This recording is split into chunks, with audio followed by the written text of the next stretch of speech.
really tough time. And I learned this from the 6 months that I spent in the intensive care unit when I was dying from my disease, Castleman's. And the first is that you have to have a vision for what you're fighting for. So you have to be able to actually see what is it that you want and that you're wishing and hoping for. So for me, I was wishing and hoping for a family with my girlfriend at the time, Caitlin. I was wishing and hoping that I would be able to find drugs in memory of my mom and treat patients in her memory.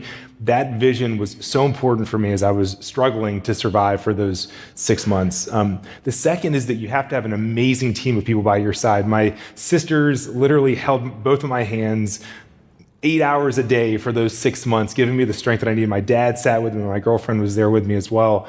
They provided strength and support. And of course, when you think about it from a professional perspective, the team that you have around you is everything, right? It's so important. It is truly everything. And the third is that you have to take things one step at a time. And so if someone had come to me at the beginning of that 6-month period and said, David, you're going to suffer the most unbearable pain you've ever felt. You're going to be on the brink of death for 6 months, you're going to say goodbye to your family.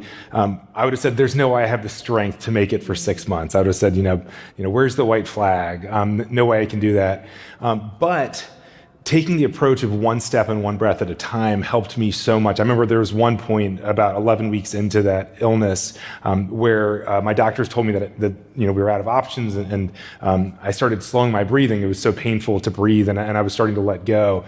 And I remember looking up at my sister, and everyone else had said goodbye, said goodbye to all the people that I love. And my sister looked at me and said, just breathe, Dave, just breathe. And I remember hearing that, and I was like, you know what? I can do maybe 1 or 2 more breaths. Let's go. And I did a couple more. Okay, I can do a minute of this. I can do an hour of this.